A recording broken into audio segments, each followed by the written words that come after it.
We are anonymous. No faces. No flakes. No permission slips. For years, the Trump family believed money and political connections could open almost any door. But now furious world leaders are slamming one shut. And the warning being sent to Ivanka Trump over a controversial billion-dollar project is triggering a rebellion that nobody saw coming. According to critics, activists, and protesters throughout Albania and Europe, the proposed development plans associated with Ivanka Trump and Jared Kushner have become the symbol of something much larger than a luxury resort project. What began as a controversial investment proposal has evolved into a political flashpoint that now threatens Albania's ambitions to join the European Union and has ignited what many are calling the Flamingo Revolution. The controversy centers around Sazan Island and the protected wetlands of Zvernitz, some of the most environmentally significant areas in Albania. These regions have long been recognized for their biodiversity, pristine coastline, and ecological importance. Yet critics argue that these protected areas are now being targeted for massive luxury developments aimed at the global elite. At the center of the debate stands Jared Kushner, the son-in-law of Donald Trump, whose investment firm, Affinity Partners, reportedly began pursuing ambitious tourism projects in Albania.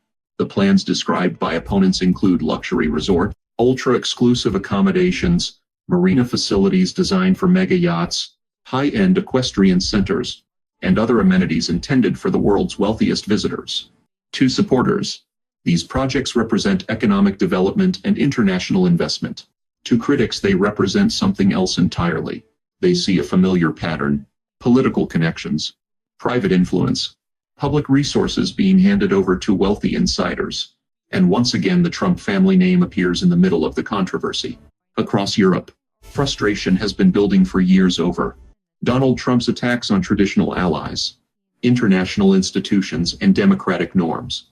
European leaders have watched Trump repeatedly attack NATO, insult allied governments, and create tensions with nations that have long partnered with the United States. As those frustrations continue to grow, many European lawmakers are now turning their attention toward developments taking place in Albania. The European Parliament recently increased pressure on the Albanian government regarding projects proposed in environmentally protected areas. Lawmakers expressed concerns about environmental assessments, legal exemptions, and changes to regulations that, critics claim, have benefited large-scale strategic investment projects. European officials warned that Albania's progress toward European Union membership could be jeopardized if environmental protections are weakened and transparency concerns remain unresolved. That warning was significant because for Albania, joining the European Union has been a national goal for decades. The country has invested enormous political capital in advancing through the accession process. Generations of Albanians have viewed European Union membership as a pathway toward greater economic opportunity, stronger democratic institutions, and long-term stability.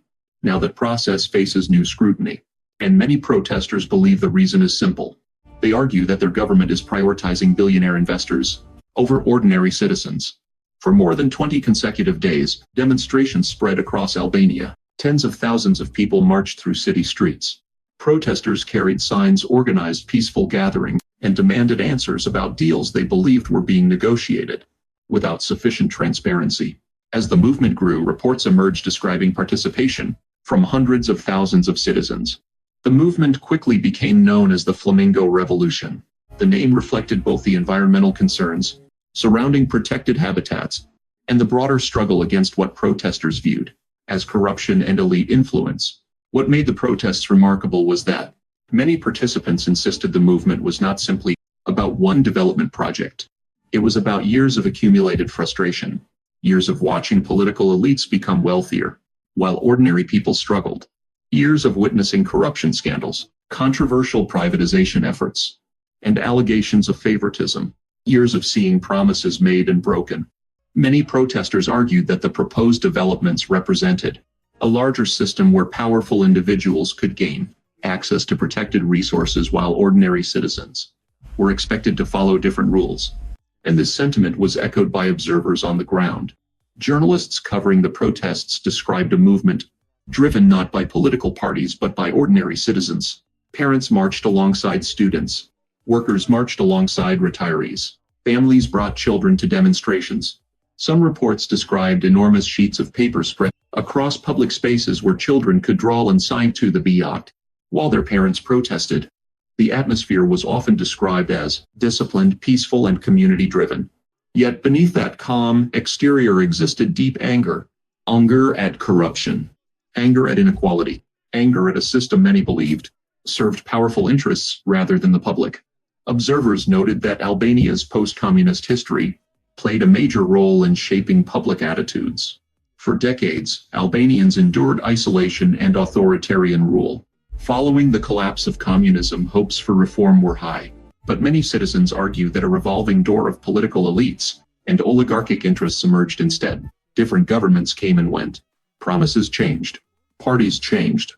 Yet many Albanians felt the same underlying problems remained. Corruption, political favoritism, economic inequality, and now, according to protesters, the potential transfer of environmentally protected areas into the hands of international investors. Critics have focused particular attention on Albania's strategic investment framework. Opponents argue that the system grants extraordinary authority to government officials in determining which projects receive special treatment. They claim this creates opportunities for favoritism and reduces transparency. Supporters counter that attracting foreign investment is essential for economic growth. But protesters remain unconvinced. They point to the lack of publicly available environmental assessments. They question how decisions were made. They ask why protected lands are being considered for development in the first place, and they demand answers. The controversy extends beyond environmental concerns. Many Albanians argue that the benefits of luxury tourism rarely reach ordinary citizens. They note that revenues often flow toward international corporations, investors, and developers, while local communities receive only a small fraction of the economic gains. According to critics, the proposed projects would cater almost exclusively to billionaires and ultra-wealthy travelers. Exclusive resorts, private marinas, mega yachts, elite accommodations, facilities inaccessible to the overwhelming majority of Albanians. To protesters, this raises a fundamental question. Who is the development really for? The people or the investors? As demonstrations continued, international attention began to grow. Environmental organizations raised concerns. European lawmakers increased scrutiny. Independent journalists traveled to Albania to document events firsthand. The story spread across social media platforms and alternative media outlets. And with every passing day, more people began asking questions. Meanwhile, the Trump name remained attached to the controversy. For many observers, that association intensified public reactions. Donald Trump has spent years cultivating an image built around luxury properties, exclusive developments, and high-profile real estate projects. His critics argue that the Albania controversy represents an extension of the same philosophy, a worldview in which land resources and public assets are viewed primarily through the lens of profit, a worldview that critics say often ignores environmental consequences and public concerns. Whether fair or unfair, those perceptions have become inseparable from the debate. As anger grew, some commentators suggested that European leaders were effectively sending a message, not only to Albania, but to anyone seeking to use political influence to gain privileged access to protected resources. The message was clear. Environmental protections matter, transparency matters, public accountability matters, and no amount of money should place anyone above scrutiny. The protests continue to symbolize a broader struggle taking place across much of the world. A struggle between concentrated wealth and public interests, between political influence and democratic accountability, between private profit and environmental protection. Whether the developments ultimately move forward remains uncertain. Whether Albania changes course remains uncertain. Whether European pressure succeeds remains uncertain. But one thing is already clear. A project that may once have appeared to be another luxury investment proposal has transformed into an international political controversy. And for many protesters, the issue is no longer simply about a resort. It is about who gets to decide the future of a nation. The people or the powerful. We are anonymous. We are legion. We do not forgive. We do not forget. Expect us.